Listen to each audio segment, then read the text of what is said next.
નમસ્કાર, ગુજરાત ન્યૂઝ સાથે હું છું આપની સાથે મહેન્દ્ર। વાત કરીએ સમાચારની તો ધ ડોક્ટર ઓન ડ્યુટીનું પ્રીમિયર લોન્ચ થયું છે, જ્યાં પ્રીમિયર લોન્ચિંગમાં ફિલ્મી સ્ટાર કાસ્ટ હાજર રહ્યા હતા। ત્યારે 28 ફેબ્રુઆરીથી દર્શકો સિનેમાઘરોમાં આ ફિલ્મ નિહાળી શકશે। ત્યારે ગુજરાતના તમામ સિનેમાઘરોમાં ફિલ્મ રિલીઝ થશે, જ્યાં સંદેશો આપતી ગુજરાતી ફિલ્મના ચોતરફ વખાણ થઈ રહ્યા છે। ત્યારે KTV ન્યૂઝ દ્વારા કલાકારો સાથે વાતચીત કરવામાં આવી હતી, જ્યાં અમદાવાદના આંગણે ભવ્ય પ્રમોશન કરવામાં આવ્યું છે। તો ફિલ્મનું પ્રમોશન કરવામાં આવ્યું છે, જ્યાં ગુજરાતી ફિલ્મ આવી રહી છે। 28 ફેબ્રુઆરીથી ગુજરાતી ફિલ્મ દરેક સિનેમાઘરોમાં જોવા મળશે। ધ ડોક્ટર ઓન ડ્યુટી આ ફિલ્મ 28 ફેબ્રુઆરીથી દર્શકો નિહાળી શકશે। ત્યારે ગુજરાતના તમામ સિનેમાઘરોમાં આ ફિલ્મ જોવા મળશે। ત્યારે પ્રીમિયર લોન્ચિંગમાં ફિલ્મી સ્ટાર કાસ્ટ હાજર રહ્યા હતા। ત્યારે 28 ફેબ્રુઆરીથી દરેક સિનેમાઘરોમાં દર્શક મિત્રો આ ફિલ્મ નિહાળી શકશે। ત્યારે ગુજરાતના તમામ સિનેમાઘરોમાં આ ફિલ્મ રિલીઝ થવાની છે। ત્યારે સંદેશો આપતી ગુજરાતી ફિલ્મના ચારે તરફ વખાણ થઈ રહ્યા છે। KTV ન્યૂઝ સાથે કલાકારોએ ખાસ વાતચીત કરી હતી। અમદાવાદના આંગણે ભવ્ય પ્રમોશન થયું।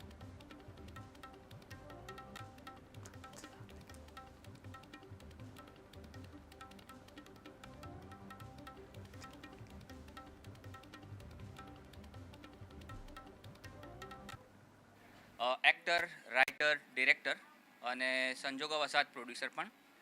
એટલે ફિલ્મ હ્યુમન ઓર્ગન્સ ટ્રાફિકિંગ અને હ્યુમન ટ્રાફિકિંગ ઉપર છે, જે એક એવો સબ્જેક્ટ છે જે વર્ષોથી ચાલતો આવ્યો છે। એના પર ફોકસ કરવું બિંગ રાઇટર, બિંગ આર્ટિસ્ટ બહુ જરૂરી છે, તો બનાવી છે। થોડો ટચ એન્ટરટેનિંગ એક્શન ડ્રામા તમે કહી શકો। તો તમે પ્રીમિયર ગોઠવ્યું છે અહીંયા, તો બધા ઇન્ડસ્ટ્રીના પણ લોકો છે અને મીડિયા, ખાસ તમે લોકો બધા, તો તમે જોશો તો તમને લાગશે કે કંઈક નવો સબ્જેક્ટ નવી રીતે બિંગ અ ડિરેક્ટર આપવાની કોશિશ કરી છે। અને આખી ટીમ જે અમારી છે બહુ હાર્ડવર્કિંગ ટીમ છે। થિયેટરથી ઘણા બધા કલાકાર છે, જેના કારણે એક્ટિંગને લઈને ઓબ્વિયસલી થિયેટરવાળા તમે જાણો છો કે કોઈ સવાલ ના પૂછો તો વધારે સારું, તો મજા આવશે તમને। અને આવા સબ્જેક્ટને ઉજાગર કરવા being a director, being artist એ ફરજમાં આવવું જોઈએ દરેક વ્યક્તિની, અને થિયેટરવાળાએ તો ખાસ આવા સબ્જેક્ટ વધારે લાવવા જોઈએ। તો આના વિશે હવે હું વધારે કહું એના કરતાં તમે ફિલ્મ જોશો, જશો થિયેટરમાં તો મજા આવશે। તમને પણ કંઈક નવું એન્ટરટેનિંગ વસ્તુ મળશે, પ્લસ એક સમાજને જે મેસેજ આપવો છે એ પણ કન્વે થશે। તો તમારું પણ ધ્યાન આસપાસના લોકો, અસ્પતાલ છે કે પછી સરકારી હોસ્પિટલ છે કે પ્રાઇવેટ જે પણ છે ત્યાં પણ તમારું ધ્યાન જશે, અને કંઈક આવું કંઈક ચાલતું હશે તો તમે એને સુધારી શકશો। કારણ કે આર્ટિસ્ટનું કામ છે કે સમાજને સુધારવા માટે અને સમાજનું ધ્યાન દોરવા માટે કંઈ કામ કરે। તો થેન્ક યુ। કેટલા થિયેટર ગુજરાતમાં રિલીઝ કરી છે, શૂટ કેટલી જગ્યાએ થઈ છે ગુજરાત? મોડાસામાં અને અમદાવાદમાં શૂટ થઈ છે, અને અદ્ભુત અનુભવ રહ્યો। ઘણા બધા લોકેશન એવા હતા જે રિસ્કી હતા, તો ત્યાં જઈને પણ શૂટ કર્યું છે, જે તમે ફિલ્મ જોઈ શકશો। મજા આવશે તમને।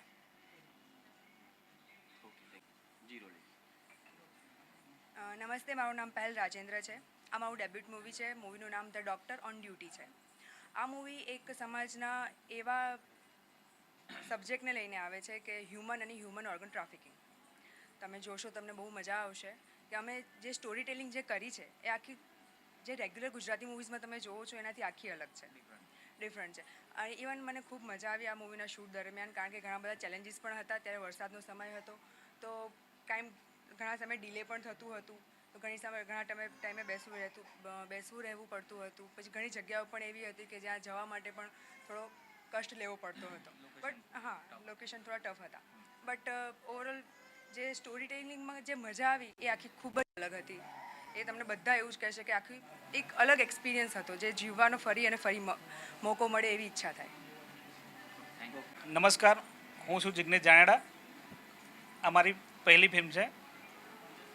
શું રોલ છે આપનો ફિલ્મમાં? આ ફિલ્મમાં મારો નાનજીભાઈ કરીને મેઇન વિલનનો રોલ છે, અને આમ તો મારા માટે ગર્વની વાત છે કે જે જગ્યાએ આ ફિલ્મનું શૂટિંગ થયું હું પ્રોપર ત્યાં મોડાસાનું જ છું।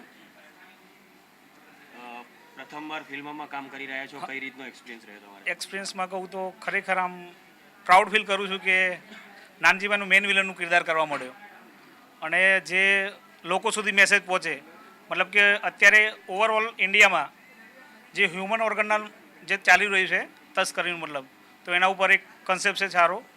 તો ખરેખર આમ મજા આવી. બસ એટલું જ કહીશ. શૂટ આમ તો રહ્યું અમારું 1.5 મહિનાનું શૂટ રહ્યું અને નવા નવા એક્સપિરિયન્સ થયા, નવું નવું શીખવા મળ્યું. વિલનનો કિરદાર એવું છે કે પહેલથી જ ઇન્ટરેસ્ટ હતો અને ઓડિશન આપ્યું તો એમને લુક બી એવો હતો એ વખતે. અત્યારે જો કે મેં સેવિંગ કરાવી દીધું છે. ફિલ્મમાં છે મારો દાઢીનો લુક તો મોટો છે. जी आपका नाम? हेलो, मेरा नाम सचिन गावले है. मैं बेसिकली मुंबई से हूँ और मेरा बॉर्न बॉटअप यहीं का है, इसलिए मैं यहाँ का ही हो गया हूँ. इस फिल्म के बारे में बात करें तो द डॉक्टर इन ड्यूटी बहुत ही मतलब शानदार मूवी है. इस फिल्म को बनाने में बहुत सारा एक्सपीरियंस हुए हम लोगों को. मैं फर्स्ट टाइम मतलब मैं documentary, short films, web series वगैरह मैंने बहुत सारी शूट की हुई है. बट जब ये जो मूवी शूट कर रहा था मैं, तो युवराज सर जो इस फिल्म के राइटर, डायरेक्टर, एक्टर हैं, उन्होंने जब मुझे स्टोरी बताई इस फिल्म के बारे में बताया तो मुझे मतलब वो मैं बोलते हैं कि रोहाटे खड़े हो गए थे मेरे सुन के इस फिल्म के बारे में. बहुत ही मतलब हार्ट टचिंग मूवी है. एक मैसेज है. आप उस मैसेज को समझोगे कि ह्यूमन ट्रैफिकिंग क्या चीज़ है और ये रियल ही हो रहा है, लिटरली ये आप इसको इग्नोर नहीं कर सकते. तो हमको ये फिल्म करने में बहुत एक्सपीरियंस हुआ. नए नए एक्टर्स मिले मुझे, नए नए एक्टर्स के साथ काम करने में मज़ा आया मुझे और मेरा एक्सपीरियंस बहुत अच्छा रहा. Thank you. આજનો જમાનો છે ગુજરાતી ફિલ્મનો અને એમાં પણ હવે તો બોલિવૂડને ટક્કર મારતી અનેક એવી ફિલ્મોમાં ગુજરાતી ફિલ્મોમાં આવે છે અને તેની અંદર ગુજરાતી ફિલ્મો એક અલગ સંદેશ પણ આપતી હોય છે. એવી જ એક નવી ગુજરાતી ફિલ્મ આવી રહી છે, તેનું ઉદ્ઘાટન પણ થઈ ગયું છે અને તેની જે બમ્પર શરૂઆત થઈ છે, તેનું જે પ્રીમિયર લોન્ચ થયું છે, તેની અંદર જ સાચામાં જોવા જઈએ તો જે રીતે સંદેશો આપતી આ ફિલ્મ છે તેને લઈને ખૂબ જ ઉત્સાહ, રોમાંચ સમગ્ર ગુજરાતમાં દેખાઈ રહ્યો છે. આપણી સાથે અહીંયાના સ્ટારકાસ્ટ પણ જોડાયા છે. આ એ સ્ટારકાસ્ટ છે જેઓ પોતે તમામ પ્રકારના અલગ અલગ રોલ તેમણે અદા કર્યા છે અને મૂવીની અંદર જે સંદેશો આપવાની વાત છે તેની અંદર પોતાનું પૂરતું બલિદાન આપી દીધું છે. આત્મ, મન, પ્રાણ, શરીર કંઈ પણ હોય બધું ન્યોછાવર કરીને જે રીતે સુંદર ફિલ્મનું આ આયોજન છે, ત્યારે આપણી સાથે જે તમામ સ્ટારકાસ્ટ છે ત્યારે મુખ્ય વ્યક્તિત્વ જેમના કારણે આ ફિલ્મ શક્ય બની છે તેમની સાથે વાત કરીએ. સૌથી પહેલાં તો વિચાર કઈ રીતે આવ્યો, કારણ કે આ વિષય એવો છે જેને ઝંઝડવો એ જ હિંમત માગી લે. ઘણા બધા સબ્જેક્ટ છે અને એમાંથી એક સબ્જેક્ટ આ પણ છે. થિયેટરના હોવાના કારણે શું છે કે આવા સેન્સિટિવ સબ્જેક્ટ સમાજમાં ઘણા બધા છે. અમે તો એક સબ્જેક્ટ લઈને આવ્યા છીએ અને કોશિશ કરીશું આગળ કે ઘણા બધા બીજા સબ્જેક્ટ છે એના પર પણ ફિલ્મો બનાવીએ. આ સબ્જેક્ટની વાત કરીએ પર્ટિક્યુલર તો ઘણી બધી ઘટનાઓ છે અને અલગ અલગ યરમાં થયું છે અને આખી રિસર્ચ કર્યું છે અમે લોકોએ. એ કોઈ અસ્પતાલ કે કોઈનું નામ નહીં લઈએ, ઘણી બધી વસ્તુઓ થઈ છે, ડેટા છે અને થયું છે. તો લાગ્યું કે સમાજનું ધ્યાન જવું જોઈએ, અવેર થવા જોઈએ, લોકો જાગૃત થવા જોઈએ, એટલે આ ફિલ્મ બનાવી.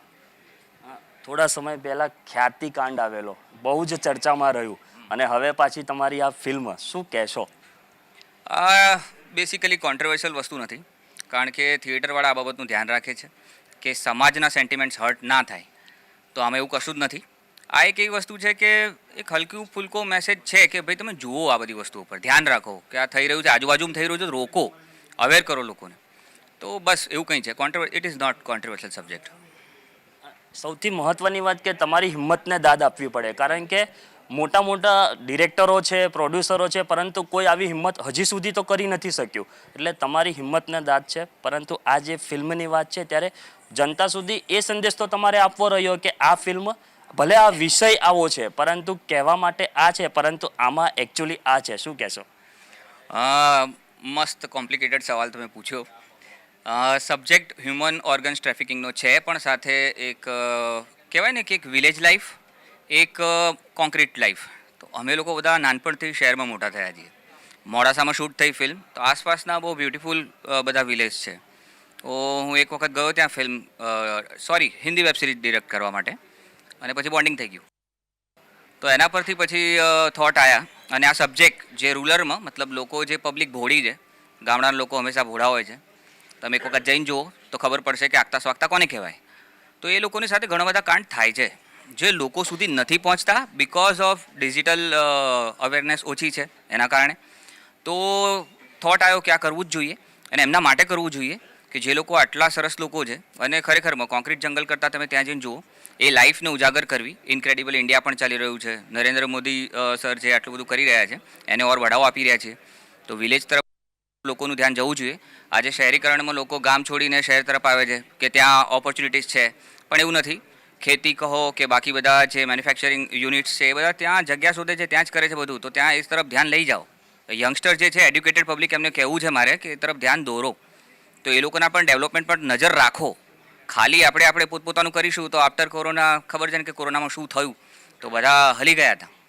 તો પછી શીખવાની જરૂર છે. ઉપરથી એના પછી આપણે વધારે સેલ્ફ કોન્સન્ટ્રેટ થઈ જઈએ તો મતલબ નથી. હે તો લોકોનું પણ વિચારો. આસપાસ જે લોકો, ચલો બધાનું ના વિચારો, તમારી નજીક સૌથી ફર્સ્ટ લેયરમાં કોણ છે એમના વિશે વિચારો. તો એ બહુ જરૂરી છે. તો અમે કોશિશ કરી છે બિંગ અ થિયેટર આર્ટિસ્ટ કે આ લોકો સુધી પહોંચે ફિલ્મના માધ્યમથી. Thank you. તમારી પ્રથમ ફિલ્મ છે, પહેલાં તો અનુભવ કેવો?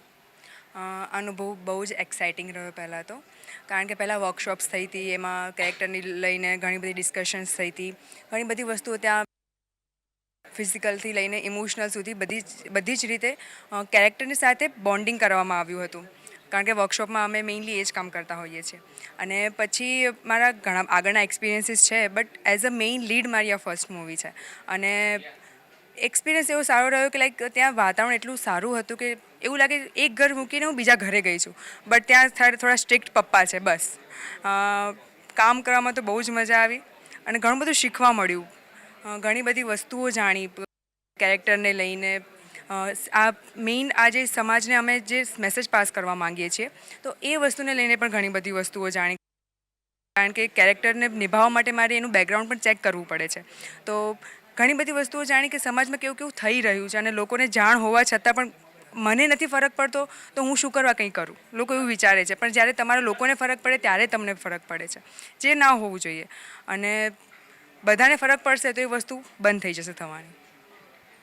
જે રીતે ખૂબ સુંદર વાત સાંભળવા મળી ને સ્ટારકાસ્ટ દ્વારા જે માહિતી આપવામાં આવી, ત્યારે આપ ફિલ્મમાં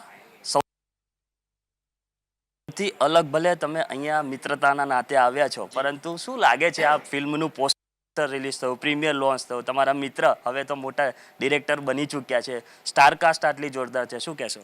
ચોક્કસ. ગુજરાતી ફિલ્મોમાં હવે નવા કન્ટેન્ટ આવે છે, નવા વિષયો આવે છે. એટલે ચોક્કસ એક ગુજરાતી તરીકે આપણે ગુજરાતી ફિલ્મ જોવી જ જોઈએ. એના માટે સાઉથની ફિલ્મ જોવા માટે કે બીજી ભાષાની ફિલ્મ જોવા માટે જરૂર નથી. આપણી ભાષામાં પણ આવા સારા કન્ટેન્ટ આવે છે.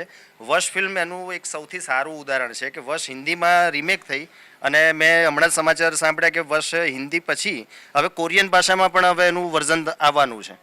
એટલે ગુજરાતી ફિલ્મોમાં પણ આવા અલગ ઓફબીટ સબ્જેક્ટો બનતા જ રહે છે. અને મારા મિત્રની પણ ફિલ્મ છે અહીંયા, અને સાંભળ્યું કે બહુ એક અલગ વિષય ઉપર ફિલ્મ બનાવી રહ્યા છે. તો ચોક્કસ હું પોતે પણ નિર્માતા છું, એટલે અહીંયા એક પ્રતિસ્પર્ધી તરીકે નહીં પણ એક મિત્ર તરીકે એમની ફિલ્મ જોવા માટે આવ્યો છું, મિત્રને બિરદાવવા માટે આવ્યો છું. અને જનતાને પણ, આપણા ગુજરાતીઓને પણ અપીલ કરવા માગું છું કે ચોક્કસ ગુજરાતી ફિલ્મ હોય તો અચૂક જોવી જ જોઈએ. કારણ કે ગુજરાતી ફિલ્મ હવે એવું તો રહ્યું નથી કે ગામ, ગોખીરું અને ગરબો. હવે ગુજરાતી ફિલ્મો પણ ઇન્ટરનેશનલ કક્ષાની બને છે. ગુજરાતી ફિલ્મો પણ ઓસ્કાર સુધી પહોંચે છે. એટલે ગુજરાતી ફિલ્મ તો જોવી જ જોઈએ. Thank you.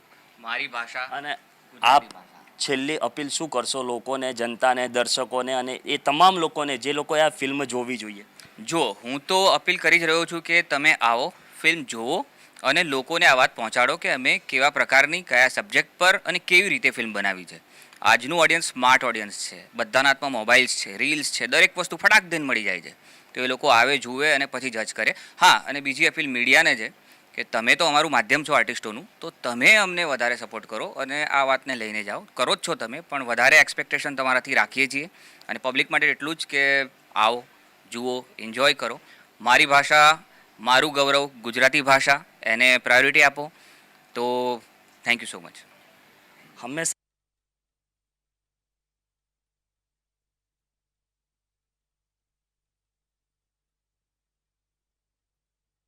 સારી વાત હોય તે સમયે ચોક્કસથી ગુજરાતની જનતા હોય, ગુજરાતમાં રહેતા લોકો હોય, તો તેઓ હંમેશા મોટાભાગે એવું બનતું જ હોય છે કે તેને ઉપર લાવવાનો પ્રયત્ન કરતા જ હોય છે, પ્રયત્નશીલ હોય છે જ. હજી બીજા પણ એક સ્ટારકાસ્ટ આપણી સાથે છે, તમે શું કહેશો? સિનેમેટોગ્રાફર છું. મારું નામ સચિન છે. હું એકચ્યુઅલમાં આ ફિલ્મ શૂટ કરતાં મને ઘણા બધા એક્સપિરિયન્સ થયા છે. મેં એની પહેલાં વેબ સિરીઝ શોર્ટ ફિલ્મ્સ ઘણી બધું કરેલું છે, પણ આ ફિલ્મ કરતાં મને ઘણું બધું મને પણ શીખવા મળ્યું છે, કારણ કે આના જે રાઇટર ડિરેક્ટર એક્ટર છે એમનો એક્સપિરિયન્સ બહુ અદ્ભુત છે. એમના થકી મેં ઘણું બધું જોયું છે, શીખ્યું છે, અને એમની જે સ્ટોરી લાઇન છે ને એ તો રોંગટા ઊભી કરી નાખેલા છે એવી સ્ટોરી છે. એ તમે જોશો તો તમને ખબર પડશે. અને બીજી મને એક ખાસ અગત્યની વાત એ કહેવી છે ગુજરાત મીડિયા થકી, ગુજરાતની જનતાને એટલું કહેવું છે કે તમે લોકો ગુજરાતી પિક્ચરને પ્રોત્સાહન આપો. અમે હું એઝ બેઝિકલી હું મુંબઈથી છું. મુંબઈની અંદર એવું હોય છે કે થિયેટરની અંદર ગુજરાતી ફિલ્મો લાગે તો લોકો મરાઠી ફિલ્મો જોવા માટે જાય છે. એવું આપણા ગુજરાતની જનતા થિયેટરમાં ગુજરાતી ફિલ્મો જોવા જાય એ મારી રિક્વેસ્ટ છે. ગુજરાતી ફિલ્મો બહુ જ સારી બની રહી છે, તમે જોશો તો તમને ખબર પડશે. પણ તમે વિચાર કરો ને અમે બોલિવૂડની ને સાઉથની મૂવી જોઈએ એવું નથી હોતું. ગુજરાતના પણ સારા સારા કલાકારો છે, સારા સારા આર્ટિસ્ટો છે, સારી સારી કન્ટેન્ટ બની રહ્યા છે, પણ તમે જોવા જશો તો તમને ખબર પડશે. બસ મારી આટલા મીડિયા થકી આટલી જ રિક્વેસ્ટ છે, તમે થિયેટર સુધી જાઓ અને સબ્જેક્ટ લો અને ગુજરાતીઓને પ્રોત્સાહન આપો. એથી કરીને અમને કોઈ નવું નવું સબ્જેક્ટ બનાવવાનું મન થાય. Thank you. લોકલ ફોર વોકલની વાતો તો સરકાર પણ હવે કરે છે, ત્યારે ગુજરાતની જનતા જ્યારે લોકલ રીતે જે રીતે સુંદર ફિલ્મનું આયોજન કર્યું છે, બનાવવામાં આવી છે, સ્ટાર કાસ્ટની આટલી મહેનત દેખાઈ રહી છે, અને આવો વિષય લેવો સૌથી મોટી મહત્ત્વની વાત એ છે, કારણ કે આવો વિષય લેવા માટે બી ઘણી બધી હિંમત જોઈએ. મોટા મોટા ડિરેક્ટરો હશે, પ્રોડ્યુસરો હશે, પરંતુ એ લોકોએ હિંમત નથી દેખાડી, અને ત્યારે એક બધા જ મોટાભાગના સ્ટારકાસ્ટ છે તેમાં નવા લોકો છે, અને તે લોકોની આ હિંમત છે, ત્યારે તે હિંમતને બિરદાવવી જરૂરી છે. હવે આ હિંમત જ્યારે એ લોકોએ કરી છે ત્યારે આવનાર દિવસોમાં એ ખબર પડશે જ કે ગુજરાતની જનતા તેમને કેટલો સપોર્ટ કરે છે, અને આ ફિલ્મ જે આખું સુંદર રીતે જે આયોજન કરવામાં આવ્યું છે તે ફિલ્મ આવનાર દિવસોમાં ક્યાં પહોંચે છે. રવિ રાઠોડ, KTV ન્યૂઝ ગુજરાતી, અમદાવાદ.